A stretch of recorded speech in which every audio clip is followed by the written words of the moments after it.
Shalom, sebelum kita mendengar firman, kita akan berdoa terlebih dahulu. Biarlah firman yang akan kita dengar bersama-sama di pagi hari ini boleh menjadi berkat buat kita semua. Mari kita berdoa. Bapa di surga, kami mengucap syukur buat hari yang baru yang Tuhan telah sediakan buat setiap kami. Kami bersyukur buat istirahat kami sepanjang malam, di mana Engkau sudah memberkati kami, melindungi kami, sehingga kami boleh bangun dengan tubuh yang sehat. Dan saat ini kami siap Tuhan untuk mendengar firman-Mu. Urapi hamba-Mu dan kami semua, supaya setiap kebenaran yang keluar dari mulut hamba-Mu boleh sungguh-sungguh menjadi berkat buat setiap kami. Kami rindu bukan hanya menjadi pendengar yang setia, tetapi kami mau firman-Mu hidup di dalam kami. Kami boleh menjadi pelaku-pelaku firman-Mu, sehingga dimanapun kami berada, nama-Mu dipermuliakan, dan kami boleh hidup di dalam kemuliaan-Mu, kami boleh hidup dalam kemenangan-Mu. Dalam nama Tuhan Yesus Kristus kami berdoa dan mengucap syukur, haleluya, semua kita katakan amin. Nah, saya percaya kita semua dalam keadaan sehat walafiat. Percayalah karena Tuhan memberkati orang-orang yang dikasihi pada waktu tidur. Dan kita siap untuk mendengar firman Tuhan. Saya beri judul firman Tuhan pada pagi hari ini, tetap tegar di tengah tantangan. Biarlah firman ini sungguh boleh memberkati kita semua, Bapak Ibu. Kita akan baca terlebih dahulu Roma 12 ayat 12. Sekali lagi firman Tuhan itu adalah senjata kebenaran yang akan selalu membawa kita kepada kemenangan demi kemenangan. Roma 12 ayat 12 kita baca bersama-sama, 2, 3. Bersukacitalah dalam pengharapan, sabarlah dalam kesesakan, dan bertekunlah dalam doa. Jadi ini 3 hal yang kita mesti lakukan dalam hidup ini di tengah segala situasi dan tantangan. Mulai dari masalah yang remeh-temeh sampai masalah yang super berat. Bapak Ibu, kondisi saat ini belum berat. Ya, kita masih bisa menikmati kok. Walaupun memang tidak seperti sedia kala. Tapi ini belum atau bukan menjadi masalah yang berat. Tapi sekali lagi, ketika kita melakukan firman Tuhan, maka sekali lagi tidak ada masalah yang berat. Masalah akan menjadi berat kalau kita tidak tahu cara menghandlenya. Masalah akan menjadi berat kalau kita tidak tahu cara untuk menghadapinya. Tetapi kalau saudara dan saya tahu caranya, seberat apapun masalah yang Tuhan izinkan terjadi dalam kehidupan kita akan tetap bisa bersyukur dan bersuka cita. Bahkan tantangan itu akan membuat iman kita ini semakin teguh, semakin kokoh. Karena itu jangan pernah takut terhadap tantangan. Kita akan dimampukan tetap tegar. Nah, ada 3 hal yang mesti kita lakukan supaya kita bisa tetap tegar dalam setiap tantangan hidup. Yang pertama dikatakan oleh Rasul Paulus dalam Roma 12:12 yang baru kita baca. Yang pertama, bersukacitalah dalam pengharapan. Saudara, hidup ini harus punya pengharapan. Pengharapan itu merupakan sau atau jangkar yang kuat dalam hidup kita. Jadi kalau kita hidup tanpa pengharapan, maka kita akan menjadi lemah dan putus asa. Terlebih ketika kita menghadapi sebuah masalah persoalan, baik itu dalam keluarga, masalah ekonomi, masalah sosial atau apapun, termasuk sakit penyakit. Tapi kalau kita punya pengharapan, selalu ada sukacita. Ya. Nah, Bapak Ibu, kalau kita berharap, ini masalahnya. Kalau kita berharap kepada dunia dan segala sesuatu yang tidak pasti, maka kita akan mudah kecewa. Karena itu pengharapan itu perlu, tetapi pertanyaannya kepada siapa kita berharap. Kalau kita berharap kepada dunia, atau berharap kepada segala sesuatu yang tidak pasti, kita akan semakin mudah kecewa. Jujur, siapa yang tidak pernah mengecewakan saudara? Suami, istri, orang tua, anak-anak, saudara, gembala, atau siapapun yang namanya manusia.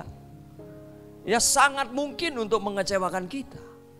Karena mereka belum sempurna. Mengharapkan kekayaan, mengharapkan bisnis.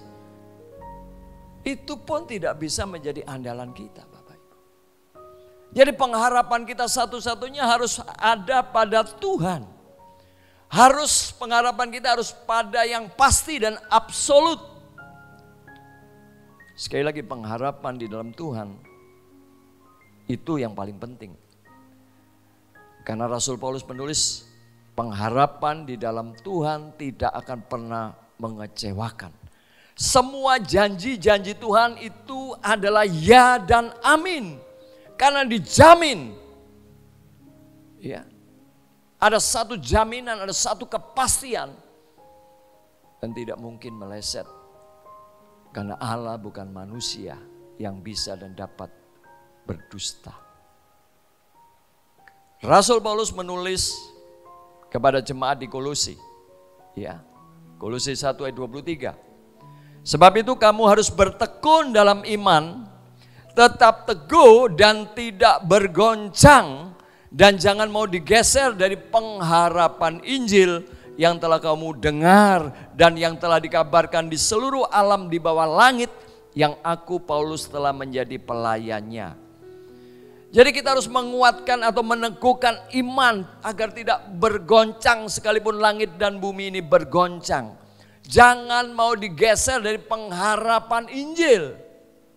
Itulah pengharapan yang pasti dan pengharapan yang kokoh dan kuat adalah pengharapan kita kepada Injil. Jadi pengharapan kita bukan hanya hidup di dunia ini. Kalau pengharapan kita hanya di dunia ini, apalah artinya 70, 80 tahun semapan, senyaman pun kehidupan kita nggak ada artinya. Pengharapan kita ada pada dunia yang akan datang. Ada pada langit baru, bumi baru. Itu tempat kita. Karena itu apapun situasi kondisi kita, tetap bersukacita dalam pengharapan. Kita adalah orang-orang yang punya pengharapan. Pengharapan yang pasti. Ya, ini yang pertama. Yang kedua dikatakan, bersabarlah dalam kesesakan. Sekali lagi, bersabarlah dalam kesesakan. Dan mungkin saat ini adalah saat-saat kesesakan itu.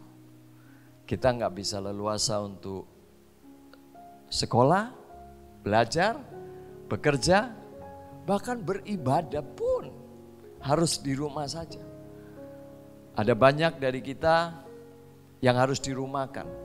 Gajinya dipotong, ada yang 10% sampai 50% sampai dikeluarkan tanpa gaji. Ya, kalau masih ada tabungan, puji Tuhan. Kalau uang semakin menipis, nah jadi kita mulai khawatir, takut. Ini benar-benar masa kesesakan. Tapi firman Tuhan mengajarkan kepada kita, bersabarlah dalam kesesakan. Hidup di dunia ini adalah sebuah proses menuju kepada kesempurnaan. Saudara, tidak ada di dunia ini yang tanpa proses. Lihat kehidupan kita. Kita dikandung dalam kandungan ibu, mama kita, 9 bulan. Ya, lebih kurang 9 bulan. Dilahirkan dalam keadaan masih baby. Itu proses. Bertumbuh menjadi anak-anak, remaja, dewasa. Terus, itu proses. Jadi hidup ini adalah satu proses. Tidak ada apapun, termasuk tanaman, pohon, buah, bunga, semua melalui proses. Ya.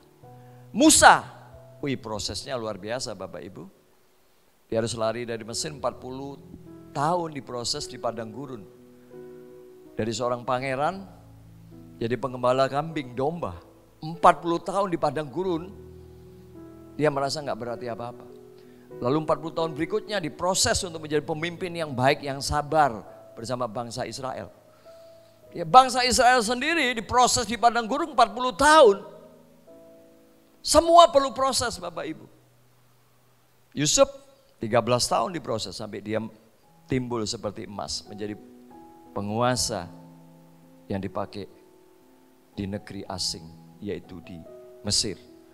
Nabi Nuh saudara tahu di lockdown berapa lama? Di dalam batra lebih dari setahun. Bayangkan di tengah laut. Ya, di dalam sebuah kapal, gak bisa kemana-mana. Kalau sekarang kan kita masih bisa keluar nih. Tapi waktu itu Nabi Nuh, istri, anak-anak dan menantunya di lockdown di sebuah batra lebih daripada setahun. Semua perlu proses Bapak Ibu. Bukankah Kristus Tuhan kita juga diproses? Lewat ujian, lewat pencobaan, bahkan ketaatannya dalam penderitaannya untuk menebus kita. Dia disempurnakanlah. Jadi sabarlah kalau dalam hidup kita saat ini banyak masalah dan tantangan.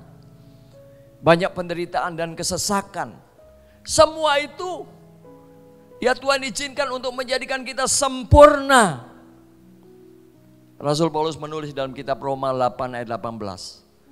Sebab aku yakin bahwa penderitaan zaman sekarang ini tidak dapat dibandingkan dengan kemuliaan yang akan dinyatakan kepada kita. No pain, no gain. Karena itu kalau kita ada dalam kesesakan bersyukur dulu. Terima kasih Tuhan buat kesesakan, buat penderitaan ini. Kan kita menderita bukan karena kebodohan, bukan karena dosa lagi. Kita menderita karena kita melakukan kebenaran. Maka bersyukur di situ. Nah kalau kita bersabar, maka kita akan timbul seperti emas. Demikian Ayub 23 ayat 10 mengatakan, karena Ia, Allah, Bapa itu tahu jalan hidupku. Seandainya Ia menguji aku, memproses aku akan timbul seperti emas. Katakan amin. Jadi bersyukur buat kesesakan saat ini. Bersyukur buat penderitaan apapun yang Tuhan izinkan terjadi dalam kehidupan saudara. Mungkin suamimu sudah gak kembali. It's okay. Mungkin istrimu udah gak kembali. Gak apa-apa. Yang penting engkau tetap setia kepada Tuhan. Semua hal yang buruk yang kau alami, ketidakadilan, ya, pengkhianatan dan segala sesuatu, rasakan memang sakit.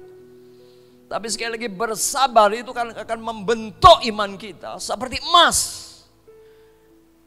Yesus gak lepas dari proses loh.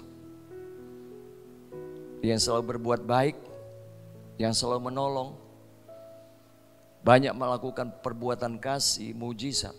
Tapi akhirnya dia dihina, dicemooh, difitnah, dianiaya, bahkan disalib. Tapi kasihnya terus mengalir. Pengampunannya terus mengalir. Tidak ada yang bisa menghambatnya. Bahkan dia akhirnya menang atas segala sesuatu. Karena itulah Allah memberikan dia nama di atas segala nama.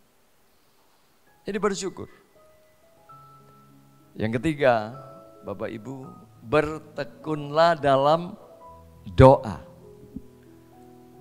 Haleluya. Doa adalah sebuah kekuatan adi kodrati yang Tuhan sediakan dan tunjukkan kepada kita. Terutama kalau kita ada dalam masalah yang berat. Pertolongan kita cuma berlutut, masuk kamar berlutut. Berdoa kepada Tuhan.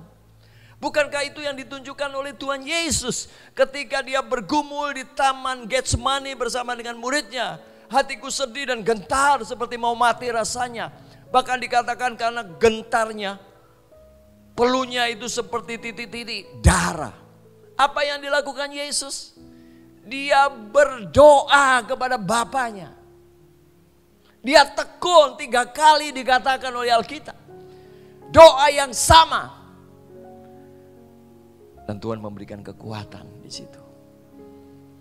Dikatakan di dalam Lukas 22 ayat 43, maka seorang malaikat dari langit menampakkan diri kepadanya untuk memberi kekuatan kepadanya. Ini yang penting. Doa itu bukan untuk meluputkan kita, untuk menghindarkan kita dari masalah. No, masalah itu baik buat kita kok. Tapi doa itu memberikan kita kekuatan untuk menghadapi masalah. Yes. Roh kemuliaan itu ada pada kita. Yang mana takut dengan masalah. Sudah, masalah itu berkat. Ketika kita mau bertekun dalam doa. Maka saudaraku, demikian juga dengan kita saat ini. Jika engkau dalam kesesakan, jangan takut, berdoalah kepada Tuhan. Dikatakan juga dalam Roma 8, 26, 27, nanti saudara baca. Roh Kudus akan membantu kita dalam kelemahan kita. Sebab kita tidak tahu bagaimana sebenarnya harus berdoa, tapi Roh sendiri berdoa kepada Allah dengan keluhan-keluhan yang tidak terucapkan. Dan Allah yang menyelidiki hati nurani mengetahui maksud Roh itu, yaitu bahwa ia sesuai dengan kehendak Allah berdoa untuk orang-orang kudus. Ternyata Tuhan memberikan seorang penolong Roh Kudus yang ada dalam kita. Dia ikut membantu kita berdoa kepada Allah. Berdoa bagi kita orang-orang yang sudah dikuduskan. Itu kekuatan kita. Maka melalui semua itu ternyata kita tahu sekarang Allah itu turut bekerja dalam segala sesuatu untuk mendatangkan kebaikan bagi setiap kita yang mengasihi Dia. Yaitu bagi kita yang terpanggil sesuai dengan rencana Allah. Sehingga pada akhirnya kita semua bisa menjadi seperti yang Tuhan kehendaki. Menjadi seperti Yesus Kristus, manusia ilahi. Saudara yang dikasihi Tuhan, 3 hal ini lakukan. Yang pertama, bersukacitalah dalam pengharapan, sabarlah dalam kesesakan, dan bertekunlah dalam doa. Jangan pernah takut, jangan pernah khawatir. Masalah apapun yang Tuhan izinkan terjadi, semata-mata untuk kebaikan saudara dan saya. Kiranya Tuhan memberkati firman-Nya. Haleluya.